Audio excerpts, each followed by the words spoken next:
আসসালামু আলাইকুম বন্ধুরা, কেমন আছো তোমরা? আশা করি তোমরা সকলে ভালো আছো। চলে আসলাম কিন্তু তোমাদের মাঝে 73 নম্বর ব্লগ। তো যেমনটা গত ব্লগে কিন্তু দেখতে পেরেছিলাম যে আমরা কিন্তু শুয়ে পড়েছিলাম এবং তাড়াতাড়ি কিন্তু আমরা 1 ঘন্টা থেকে 2 ঘন্টা পর কিন্তু উঠে যাই। উঠার পর কিন্তু ফজরের নামাজ পড়ে কিন্তু আমরা ঢাকার উদ্দেশ্যে রওনা দিয়ে দিই। যেমনটা দেখতে পাচ্ছ আমরা কিন্তু এখন আসি ফেরিতে। একটা খুব বাজে একটা এক্সপিরিয়েন্স হয়েছে, কেননা আসলে এটা পরে কথা বলবো। তবে দেখতে পাচ্ছ মানে এত নয়েজ পিছনে আমরা এদিকে নামিলাম এবং আসলে ফেরি পর্যন্ত এসেছি কিন্তু আমরা সিএনজি দিয়ে। এবং এই ফেরি পর্যন্ত আসা মানে সকাল থেকে রওনা দেওয়া পর্যন্ত কিছু ছোট ছোট ক্লিপ নিয়েছি, সেটা একটু তোমরা দেখে আসো। এবং ততক্ষণে আমরা ফেরি থেকে নেমে তোমাদের সঙ্গে আমার কথা বলছি, চলো।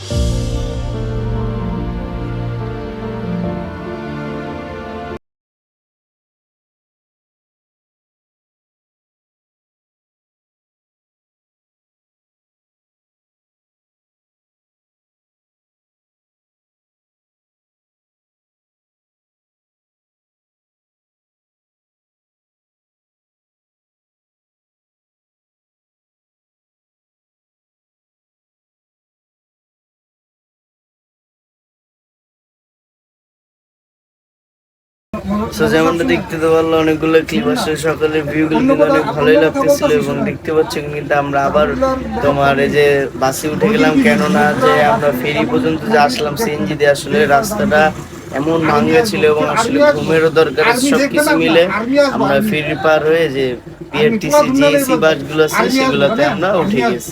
দেখতেই পাচ্ছ যে আমরা আসলে প্রায় ঘুমাই যাচ্ছি, কেননা রাতে ঘুমটা এরকম হয়নি, কেননা গ্রামগঞ্জে বিছনা টিছনা আলাদা সবই তো তোমরা বুঝো। এবং রাস্তাঘাট এত খারাপ হয়ে গেছে, 2,500-এর রাস্তা বলার মতো না, খুবই খুবই খারাপ হয়ে গেছে। তো বললাম এত বাজে এক্সপিরিয়েন্স আগে হয়নি।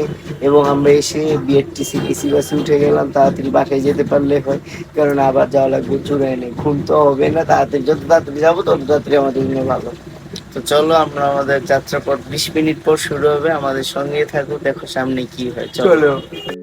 এরপরই কিন্তু সেখানকার একটি হোটেল থেকে আমরা সকালের নাস্তাটি সেরে নিই।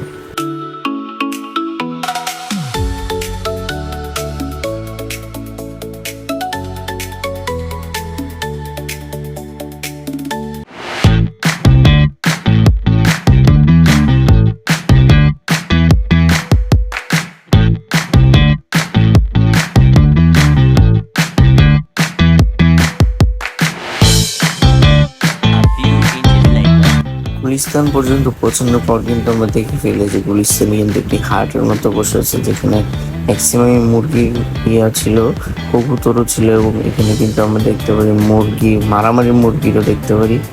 সামনেটা আসলে ভিডিও করতে ভুলে গিয়েছিলাম। এরপরে আমরা তাড়াহুড়োর মধ্যে বের হয়ে যাই, যেহেতু শরীরটা অনেক টায়ার্ড ছিল তাই।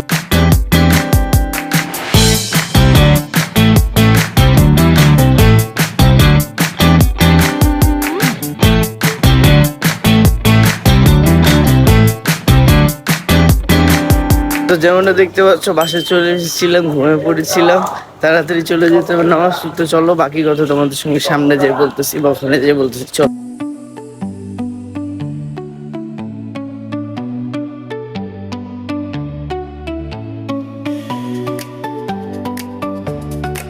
যেমনটা দেখতে পাচ্ছ আমরা আসলে যেমনটা চিন্তা করছিলাম যে লেট হয়ে যাবে, আসলে এরকমটা লেট হয় না, কারণ আমরা একজন অভিজ্ঞ সিএনজি আলাম আমাকে পেয়ে গেছিলাম। এবং আসলে কেমনে কেমনে যে পাইলাম, আসলে আল্লাহর এগুলো খেলা। এবং তোমরা তো দেখলাই, কেউ জানুক আর না জানুক, তোমরা জানো যে কত সংগ্রামের পর আমরা এই জায়গায় আসছি। এবং আমরা কিন্তু পৌঁছেছি বাসে প্রায় 10টায়। এই 10টায় ঘুমায় উঠে গেছি সে 12টায়। আসলে চারটিখানি কথা না, যারা এগুলো করো তারাই আসলে বলতে পারো। চলো আর 1 মিনিট আছে, যে আজান একামতি দিচ্ছে, চলো তাড়াতাড়ি নামাজ ধরি, পরে কথা হবে, কথা হবে, চলো।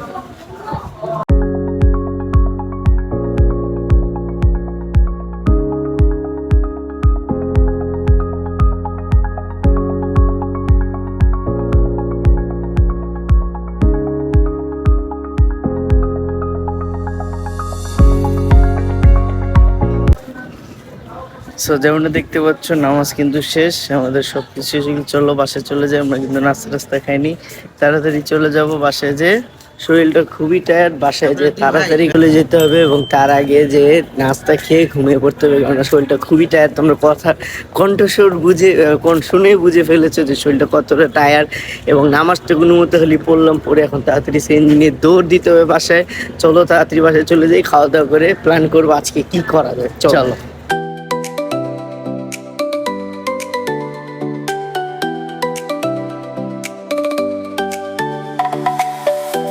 তো দেখতে তো পেরেছিলে যে আসলে বাসায় চলে এসেছিলাম, আসার পর নাস্তা রাস্তা করে নিই, এখন চলে যাচ্ছি একটু বাজারে, কেননা মুরগি লাগবে। তো চলো মুরগি টুরগি কিনে তোমাদের সঙ্গে দেখা হচ্ছে।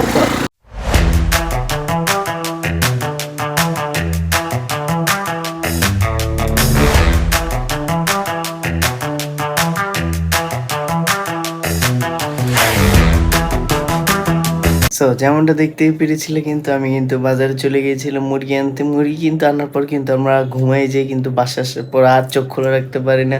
এরপরে কিন্তু একটু আগে উঠলাম, উঠার পর কিন্তু মাগরিবের কিছুক্ষণ নামাজ টামাজ পড়ার পর সালাদ টালাদ বানানোর পর কিন্তু খাবার দাবার খেয়েছি, যেটা ভিডিও করতে পারিনি।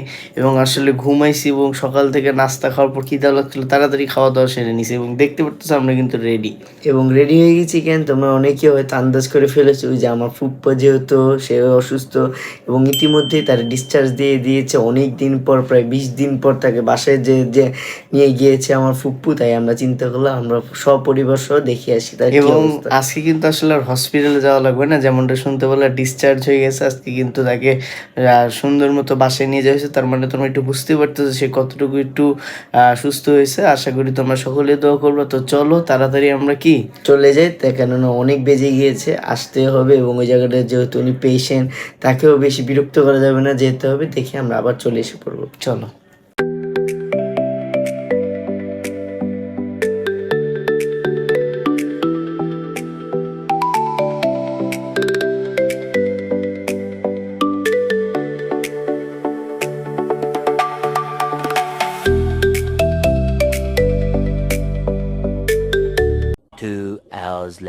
সো যেমনটা দেখতে পারলাম, আমরা কিন্তু চলে এসেছিলাম আমাদের ফুপ্পাকে বাসায় দেখতে, যেহেতু বাসায় এবং আমরা সবাই পরিবারে ছিলাম, পারিবারিক অনেক কথা টথা হওয়ায় তোমাদের ওরকম ভাবে দেখানো হয়নি। কিন্তু আমরা ছিলাম প্রায় 1 থেকে 1.5 ঘন্টার মতো ছিলাম, প্রায় 2 ঘন্টা হবে।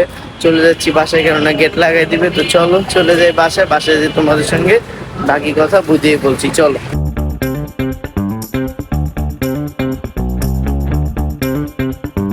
সো যেমনটা কিন্তু দেখতে পারলাম, আমরা কিন্তু চলে আসি বাসায় এবং আমরা কিন্তু এক্সারসাইজ করে নিই। ব্যায়াম করার পর কিন্তু আমরা রাতের খাওয়া দাওয়া সেরে নিই। খাওয়া দাওয়া সেরে আমরা চিন্তা করলাম যে আজকে ব্লগটা এন্ড করে দিই, কেননা কালকে সকাল সকাল উঠতে হবে এবং আমাদেরও কিছু ব্যক্তিগত পড়াশোনা আছে। কেননা এই কয়দিন কিন্তু খুবই ডিসঅ্যাটাচ হয়ে গিয়েছে, আমরা ফ্রিলি দিন কাটাচ্ছি। এই দিনের বেশি দিন থাকবে না, যা বোঝা যাচ্ছে।